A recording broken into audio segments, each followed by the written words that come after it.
They're really banishing us. 72 hours to leave, then they glass the colonies. So that's it. No. What do we do? If they want us gone, we take the roads with us. Sir. Protocol Jericho. Blow the gates. The airlock hissed, smelling of burnt copper and stale sweat. 1 billion stars glittered through the observation deck, cold and indifferent. The decree was absolute. Humanity was exiled. So, the engineers didn't argue. They just reached for the ignition switches to turn the stars off. The primary control room of the Sol Alpha Gate Station smelled like a dying air compressor. It was a sharp, metallic odor that coated the back of the throat, mixed with the unwashed scent of 30 technicians who hadn't slept in 4 days. Arthur leaned against his console. The metal edge dug into his ribs through his grease-stained coveralls. He didn't move. He just watched the primary holographic display, where the eviction notice played on a silent, mocking loop. The text was translated into clipped, utilitarian English. It cited violations of expansion treaties. It cited inherent biological volatility. It demanded the total withdrawal of all Terran assets to the Sol system and its 3 immediate neighboring stars within 72 standard hours. Failure to comply meant total glassing of the outer colonies. Banished. Arthur scrubbed a hand over his face. His fingers felt thick, the joints aching from hours gripping a micro-welder. He expected to feel a surge of patriotic rage. He expected someone in the room to scream, to throw a wrench, to demand blood. Instead, David Cole, the station commander, just sighed. Cole was a large man who looked like he'd been slowly deflating over the past decade. He stood by the central holotable, staring at the glowing blue lines of the hyperspace network that connected their little corner of the galaxy to the vast, sprawling empire of the Coalition. "Well," Cole said. His voice was gravelly, barely carrying over the low, teeth-rattling hum of the station's antimatter reactors. "I suppose that's that." Arthur blinked, his dry eyes stinging. "We're really not going to fight it?" "Fight what, Artie?" Beatrice asked from the communications bay. She didn't look up from her screen. Her voice was flat, hollowed out by the sheer volume of distress signals she was currently routing from the outer rims. "They have 10,000 dreadnoughts parked on the edge of the Orion Spur. We have 3 repurposed mining lasers and a fleet of freighters. You want to throw rocks at them?" "I don't know," Arthur muttered. He shifted his weight, his boots sticking slightly to the grimy deck plating. "I just thought, I don't know." He felt stupid. The reality of the situation was a cold, wet blanket pressing down on his chest. For 300 years, humanity had clawed its way into the galactic community. They had traded, bled, compromised, and swallowed their pride to sit at the bottom end of the Coalition's vast table. Now, because they bred too fast and pushed boundaries too hard, they were being kicked out of the house. "They don't want us out," Cole said quietly. He tapped a thick finger against the edge of the holotable. "They want us contained. They want us trapped in a little 4-system reservation so they can keep an eye on us. Tax the edges. Squeeze us when they need resources. So we just sit here." Arthur felt a flare of irrational anger. He reached for his coffee mug. The liquid inside was stone cold and tasted like burnt plastic, but he swallowed it anyway, needing the harsh reality of the bitterness. "No," Cole said. He finally looked up. His eyes were bloodshot, the bags beneath them purple and bruised in the harsh fluorescent light. "If they want us out of their galaxy, we leave, but we don't leave the door unlocked behind us." The silence in the control room shifted. The hum of the reactors seemed to change pitch. "Beatrice," Cole said, his tone shifting from tired bureaucrat to absolute authority. "Send the alpha code to all perimeter gate stations. Protocol Jericho." Beatrice's hands stopped hovering over her keyboard. She turned slowly in her chair. Her face was pale, the blue light of the monitors casting harsh shadows under her cheekbones. "Jericho? Sir, that's a theoretical failsafe. We've never tested the localized feedback loops. If we sever the tethers, the gates don't just turn off. They collapse the subspace lanes." "I know," Cole said. "It will take decades for the subspace currents to settle. Nobody gets in, nobody gets out. The Coalition won't be able to use the lanes, either. It'll rip a hole in the galactic transit web." "I said I know, B." Cole leaned over the table, placing both hands flat on the glass. They want us isolated? Fine. We'll be the island. But I'll be damned if I let them keep the bridges. Blow the gates. Arthur stared at Cole, the cold coffee churning in his stomach. The absolute finality of the order hit him physically, a heavy weight settling into his gut. They weren't just retreating, they were taking the roads with them. They were slamming the door so hard it would shatter the frame. "Acknowledge," Beatrice whispered. The clatter of her keyboard resumed, louder this time, sharper. Arthur looked back at his own console. The diagnostics for the Sol Alpha Gate, the largest piece of engineering humanity had ever built. A massive ring of supercooled alloys floating in the void glowed green. It was his baby. He knew every strut, every localized gravitational anomaly, every temperamental power relay. "Hayes," Cole called out. "Spool down the stabilizers. Reroute the dampening fields into a feedback loop. When B gives the signal, I want the primary ring cracked in 3 places." Arthur swallowed. His throat felt like sandpaper. Understood. He placed his hands on the console. The metal was cold. He was about to destroy his life's work. He felt a sudden, bizarre urge to laugh, a hysterical bubble rising in his chest. He pushed it down, focusing entirely on the tactile sensation of the smooth glass interface, the mechanical resistance of the manual override switches. He wasn't a hero. He was just a mechanic about to break his own machine. The physical labor of sabotage was tedious. Arthur spent the next 12 hours in a maintenance pod, floating in the terrifying, silent void right beside the massive, curving spine of the gate.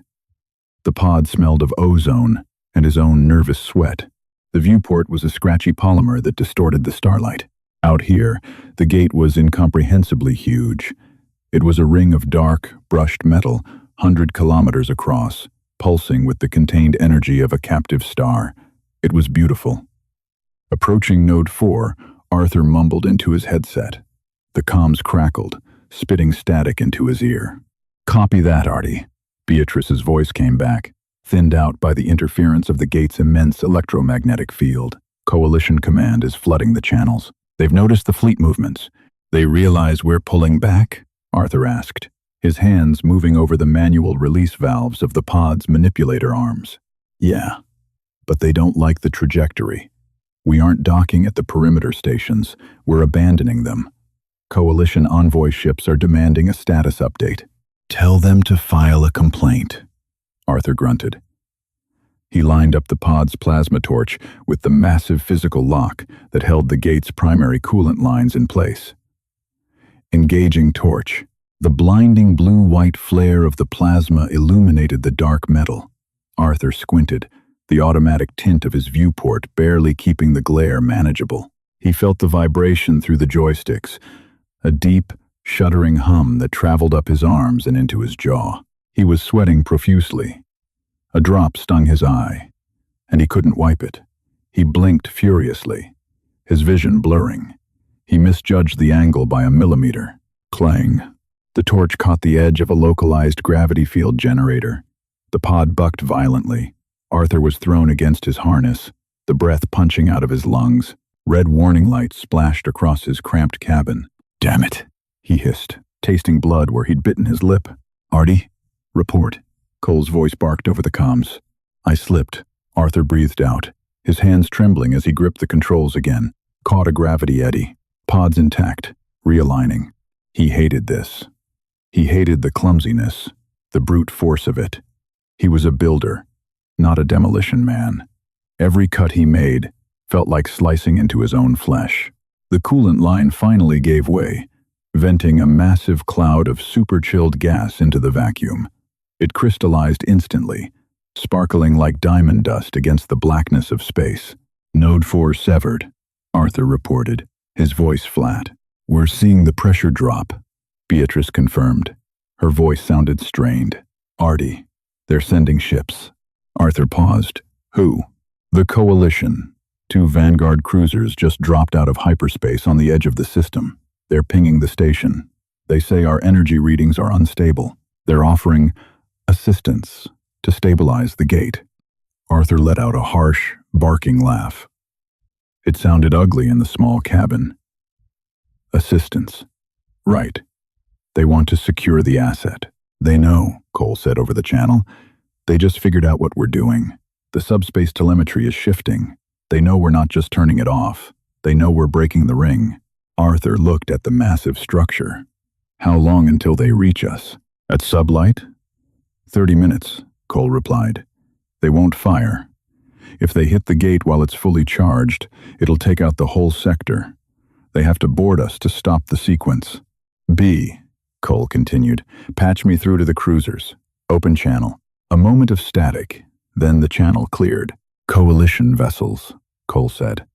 His voice was remarkably steady, devoid of any grandstanding.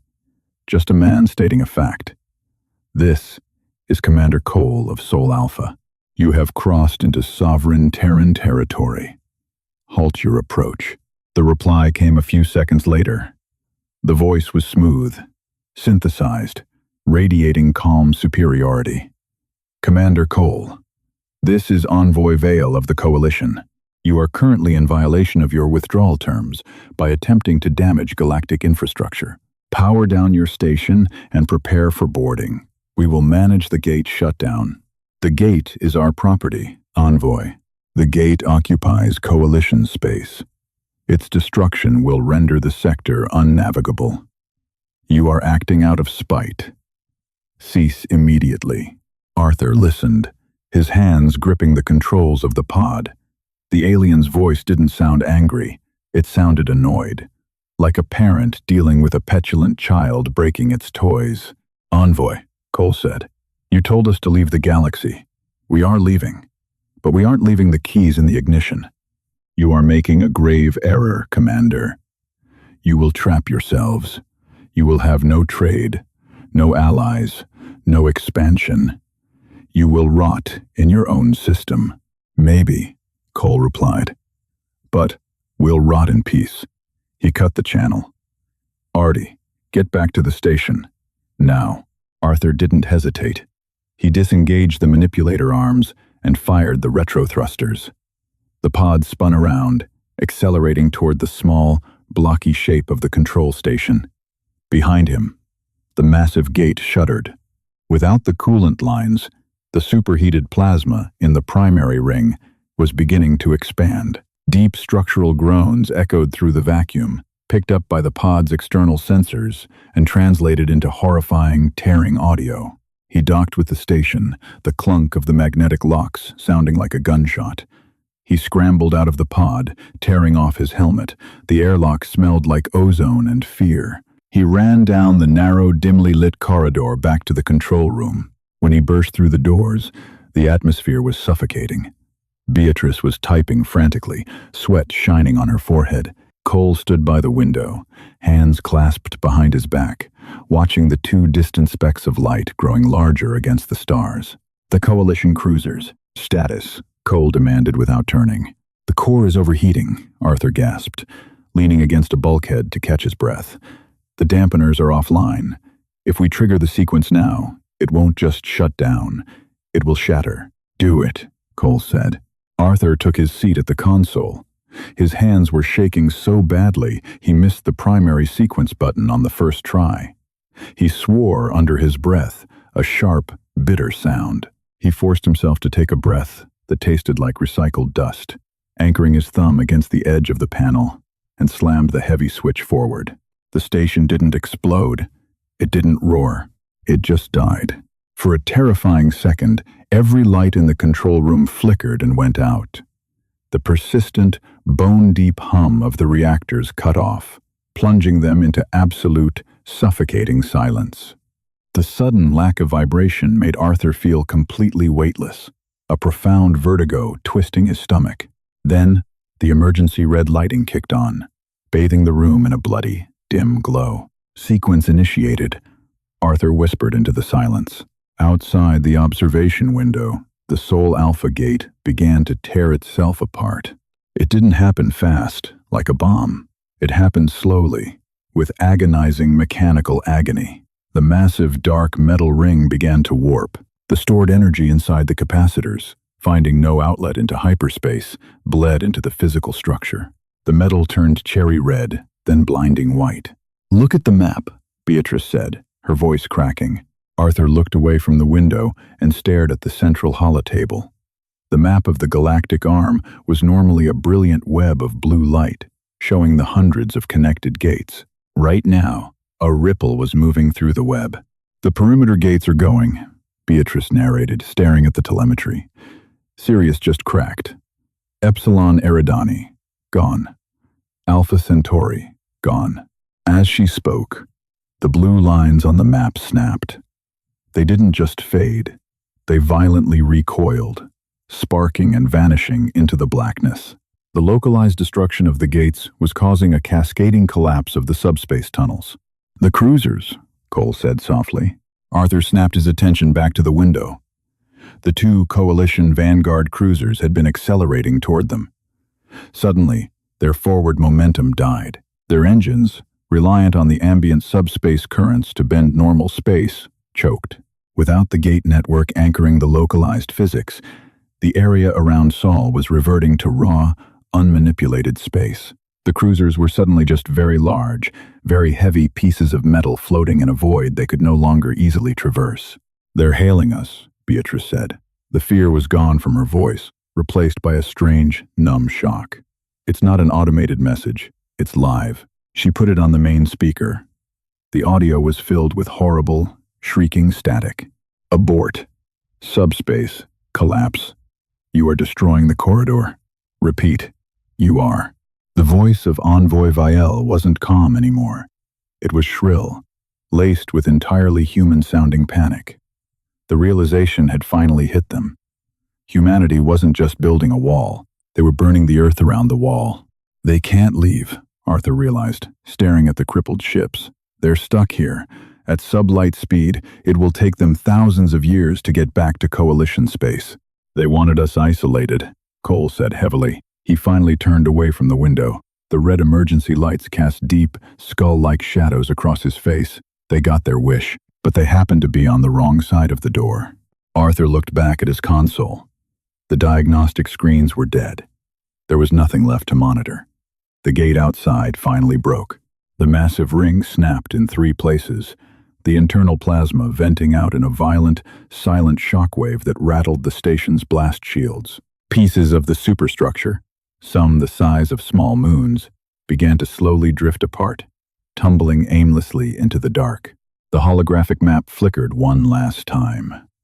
The entire human sector, dozens of stars, billions of lives, centuries of expansion went completely dark. No blue lines connected them to the rest of the galaxy. They were an island in a vast, impassable ocean. Arthur slumped back in his chair. He felt a profound, aching emptiness in his chest. He looked at Beatrice, who was staring blankly at her dead comms panel. He looked at Cole, who was staring at the floor. There was no cheering. There was no triumphant music playing in the background. They had just committed the largest act of self-sabotage in the history of the universe. They were safe. The Coalition could never reach them now. But as Arthur looked out at the jagged, floating ruins of his life's work, surrounded by a silence deeper than anything he had ever known, he didn't feel like a victor. He just felt cold. He unzipped the top of his coveralls and wiped the sweat from his neck. "So," he said, his voice sounding entirely too loud in the dead station. "What now?" Cole looked up, his eyes meeting Arthur's. "Now," Cole said, "we learn how to live in the dark." The cold crept in from the bulkheads first. It wasn't the sudden, explosive freeze of a hull breach, but a slow, undeniable leaching of warmth. Without the ambient bleed of subspace energy from the active gate, the Sol Alpha Station's secondary reactors had to work twice as hard just to keep the life support systems cycling. Arthur sat on a crate of spare hydraulic valves, wrapping his hands around a mug of synthetic tea. The liquid was lukewarm. It tasted like damp earth and tin. Around him, the station hummed with a different pitch, a strained, rattling vibration that vibrated through the soles of his boots. It had been 14 hours since the gate collapsed. "They're pinging us again," Beatrice said. She was wrapped in a heavy grease-stained thermal blanket, a headset clamped over one ear. Still audio only. Their telemetry is completely flat. Cole stood by the primary display, watching the two Vanguard cruisers. They hadn't moved a millimeter. They were trapped in the dead space between the station and the ruined gate, perfectly preserved in the vacuum. "Readings?" Cole asked. His voice was gravel, stripped of any remaining patience. "They're dying," Arthur said, not looking up from his tea. He tapped his datapad, transferring the sensor logs to the main screen. "Coalition ships don't use heavy fusion. They pull ambient energy from the subspace currents. It's clean, it's elegant, and it's completely useless in raw space. Without the network, their drives are dead weight. Life support is running on localized battery reserves." "How long?" "An hour, maybe 2, before the air scrubbers choke," Arthur replied. He took a sip of the terrible tea. He didn't feel smug. He just felt tired. An ache had settled deep into his lower back, a dull throb that promised to stay for days. Cole stared at the screen. The two sleek silver ships looked like decorative ornaments discarded in the dark. They were beautiful vessels, all sweeping curves and seamless hulls, designed to slip through the frictionless tunnels of hyperspace. Out here, in the harsh, static reality of the void, they were coffins. "Commander," Beatrice warned softly, "Envoy Vale is on the channel. He's not demanding anymore." "Put him on," Cole sighed. The audio cracked over the overhead speakers. The synthesized translator struggled to process the frantic pitch of the alien's voice. Atmospheric pressure dropping in lower decks. "Commander Cole, we require immediate tow to your docking ring. Our scrubbers have failed. Repeat, we are suffocating." The arrogant, bureaucratic smoothness was gone. It was just a voice, raw and desperate. Stripped of its empire, Arthur looked at Cole. The commander's face was unreadable in the dim, red emergency lighting. Cole walked over to the console, leaning heavily on the metal frame. "Envoy Vale," Cole said. "Our docking clamps are incompatible with your hull. We use magnetic hard seals. Your ships are coated in anti-friction metamaterials. We literally cannot grab you." A moment of agonizing static followed. Then, "Send shuttles. Evacuate my crew. Our shuttles rely on localized gravity tethers to match velocities safely," Cole replied, rubbing his temples, "which you just lost when the gate blew. If we try to dock a shuttle manually against your smooth hull in free drift, we'll crack both ships wide open." Arthur watched the audio wave spike on the monitor. A strange, choked noise came through the speakers, a sound of pure, unadulterated terror. The envoy was realizing the depth of the trap. The Coalition had built an empire on advanced physics, discarding the brute force mechanics of their past. Humanity had never quite let go of the brute force. "There is a way," Arthur said quietly, into the silence. Cole turned his head. Beatrice paused her typing. Arthur set his mug down on the deck. "They have maintenance airlocks, manual overrides. We can't lock ships, but we can fire a physical tether, a braided steel tow cable. We anchor it to their manual hatch, reel them in close enough, and extend a flex tube. A soft dock." Cole frowned. "A steel cable? Like a harpoon?" "Yes," Arthur said. "It's primitive. It'll tear the hell out of their pristine hull, but it will drag them to the porch." Cole looked back at the screen. "Do it. Get the heavy lifter rig. Take Miller with you." Arthur nodded, standing up. His joints popped. Understood. An hour later, Arthur was back in the suffocating confinement of an EVA suit, standing in the open bay of a utility skiff. Beside him, Miller, a stocky technician with a permanent scowl, was checking the tension on a massive winch. Coiled around the drum was 200 meters of braided tungsten steel cable. It looked aggressively industrial. "Target in range," Miller grunted over the comms, his breath fogging the inside of his faceplate. Arthur looked at the Coalition cruiser looming in the darkness. Up close, without its energy shielding, it looked fragile. "Aim for the secondary airlock on the port bow. Fire when ready."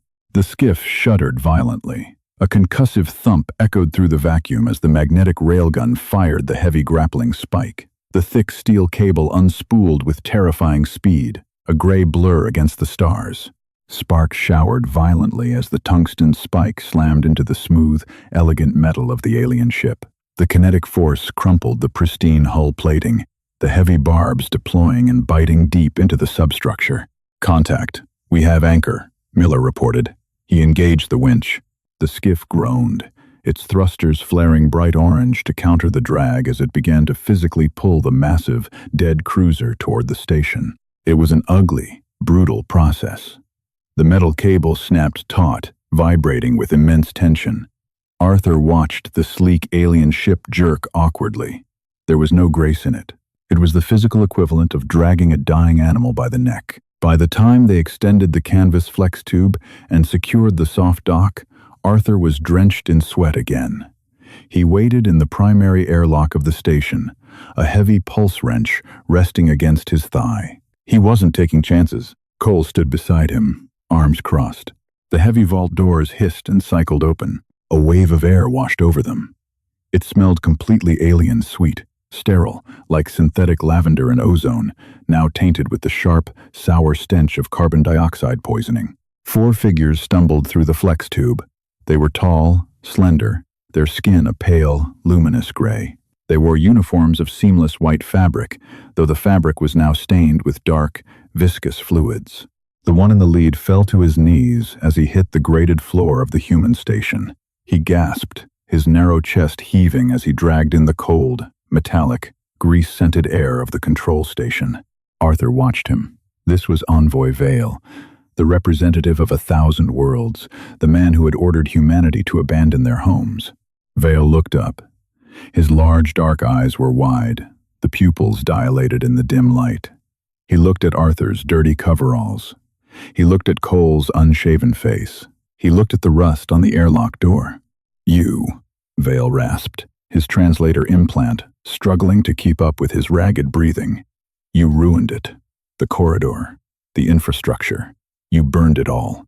Cole crouched down slowly until he was eye level with the alien. "We gave you exactly what you asked for, Envoy," Cole said. His voice lacked any triumph. It was just heavy. "You wanted us out of your galaxy. We're out, but we aren't leaving you a path to follow us. We are stranded," Vale whispered, looking around the grimy airlock, as if seeing his own tomb. "My crew, the fleet, we will never see the core again." "No, you won't," Cole agreed. He stood up. "Miller, take them to Sector 4. Give them water. They eat what we eat. They work where we work." Vale stared in horror. "We are prisoners of war?" "There is no war," Arthur said quietly, stepping forward. He looked down at the shivering alien. "There's just us, out here in the dark. We have algae paste, recycled water, and a lot of broken machinery. Welcome to the reservation, Envoy." The Magellan was not a ship so much as a pressurized steel tube strapped to a continuous, controlled nuclear explosion. It lacked the seamless, frictionless grace of the Coalition vessels. It rattled. It groaned. It smelled intensely, unavoidably human. Arthur sat in a narrow, high-backed seat, covered in a scratchy nylon weave that had worn smooth at the edges. The air circulating through the cramped passenger cabin was thick. It carried the sour, unwashed scent of 200 exhausted salvagers, layered over the sharp, chemical tang of ozone and heated engine grease. Every surface vibrated with a relentless, teeth-chattering microtremor from the massive sublight fusion drive firing at the rear of the hull. 6 months. It had taken 6 months to strip the Sol Alpha station down to a hollowed-out metal carcass, leaving nothing but a drifting skeleton in Neptune's orbit. Every yard of copper wiring, every environmental processor, every scrap of reinforced titanium hull plating had been meticulously unbolted, cut, and packed into the cargo holds of the retreating fleet. They were leaving nothing behind. Arthur stared at his hands. The grease was permanently tattooed into the whorls of his fingerprints.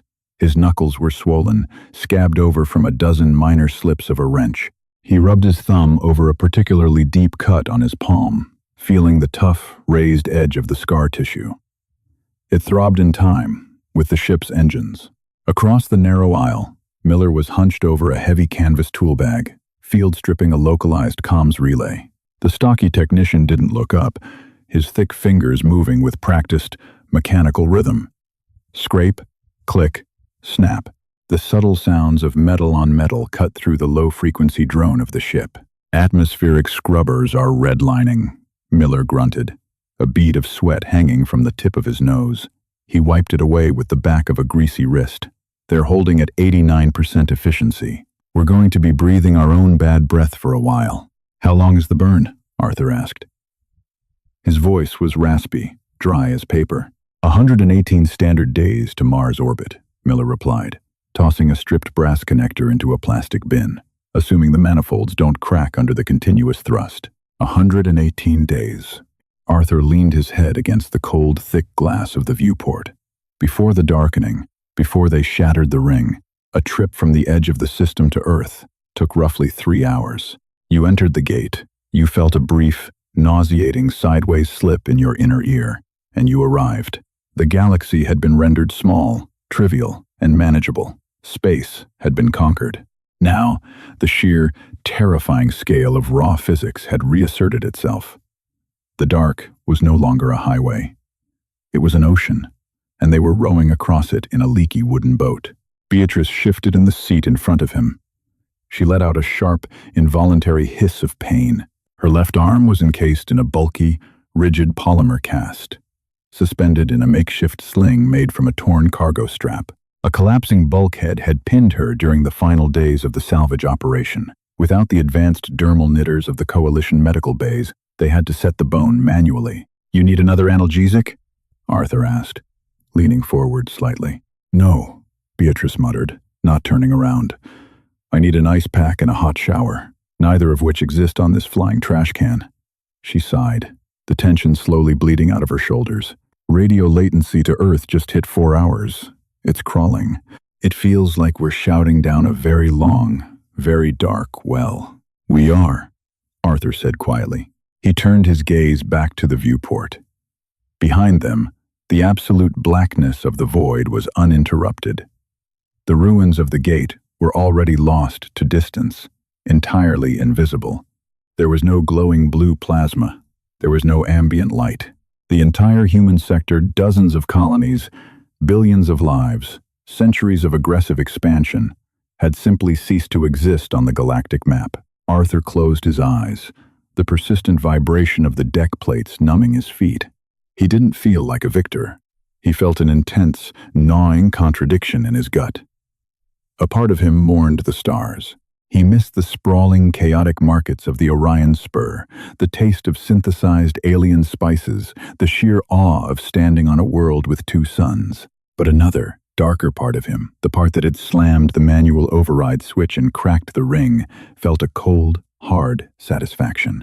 The Coalition had looked at humanity and seen a chaotic, volatile pest that needed to be managed, contained, and eventually smothered. They had expected humanity to accept their eviction with a bureaucratic whimper, to slowly choke in the dark while the rest of the galaxy moved on, pristine and uninterrupted. They hadn't realized that when you trap a rat in a corner, it doesn't just die, it chews through the walls. Out there, beyond the dead zone, the Coalition's perfect infrastructure was bleeding. The gravitational shockwaves of the destroyed perimeter gates would have rendered 100 light-years of prime transit space completely unnavigable. Arthur could picture it. Massive, elegant trade fleets stalled in the void. Core worlds panicking as resource lines simply vanished overnight. The Envoy's superiors would be drowning in the logistical nightmare of a shattered transit web. They had wanted humanity isolated. Instead, humanity had pulled the pins on the bridges and watched them burn. "Do you think they'll try to rebuild?" Miller asked, breaking the long silence. He was holding a spool of copper wire, staring at it blankly. "Maybe," Arthur said, his breath fogging the cold glass. "But you can't anchor a new gate in a collapsed subspace field. The underlying physics are shredded. It's like trying to build a skyscraper on a swamp during an earthquake. It will take 1,000 years for the spatial fabric to settle down. So, they're locked out, and we're locked in." "Yes." Arthur wiped the condensation from the glass with his sleeve. "Hey, He called out softly. Look out the starboard side. Miller leaned over his tool bag, peering through the small window. Beatrice shifted awkwardly, craning her neck to see. A brilliant, piercing point of light was breaking through the absolute, suffocating black. It was distant, impossibly small against the vastness of the void, but it cut through the dark with a fierce, warm intensity. Sol, the Sunday, around it, invisible from this distance but undeniable in their presence, were the inner planets. Earth, Mars, the messy, overcrowded, defiant cradle of their species. It wasn't a sprawling galactic empire. It was just a handful of rocks orbiting a yellow dwarf star. But it was completely, undeniably theirs. Arthur pulled a scratched, battered data pad from the cargo pocket of his coveralls. The screen flickered, the backlighting uneven. It wasn't displaying poetry or grand declarations of human spirit. It was displaying raw telemetry, mining projections for the asteroid belt, atmospheric density charts for the Jovian moons, structural schematics for deep space orbital foundries. What are you looking at? Beatrice asked, glancing back at him. Blueprints, Arthur said. He tapped the screen, bringing up a localized defense grid. They were returning to a resource-starved system. The coming centuries were going to be brutal, cramped, and desperate. They would have to mine the belts until they were dust, squeeze every drop of water from the ice moons, and recycle every breath of air. But they would do it without the Coalition looking over their shoulders. Arthur stared at the tiny, bright point of the sun. He pictured the orbital shipyards of Earth. They wouldn't be churning out delicate, thin-hulled hyperspace explorers anymore. They didn't need to navigate frictionless tunnels. They needed to survive the dark. He pictured massive, thick-hulled dreadnoughts, powered by crude, dirty fusion. He pictured the outer asteroid belts, seeded with automated railguns and proximity mines. The Coalition had forced them into a cage. They had fundamentally misunderstood what happens when you put an apex predator in a box. You don't break its spirit, you just focus its attention. Humanity wouldn't expand outward anymore. They would compress, they would harden, they would build an armory out of their own solar system. By the time the subspace lanes finally settled in a millennium, by the time the Coalition managed to crawl across the dead zone in their sleek, fragile ships to check on the human reservation, they wouldn't find a dying species begging for scraps. They would find a loaded gun pointed directly at the door. Arthur locked the datapad and slipped it back into his pocket. He picked up his canteen, unscrewed the cap, and took a long drink. The water tasted like iodine and old metal. It was bitter, harsh, and utterly real. He leaned back in the scratchy seat, letting the relentless, violent vibration of the ship's engines settle deep into his bones. He didn't feel the cold of the void anymore. He just felt the heat of the forge. If you felt the cold of the void and the heavy weight of humanity's defiance in this story, don't let it drift into the dark alone. Hit that like button to keep the reactors running, share this video to broadcast our signal across the dead zone, and subscribe for more grounded, gritty sci-fi tales where humanity doesn't just survive, we redefine the rules. What would you do in the dark? Drop a comment below. See you out there.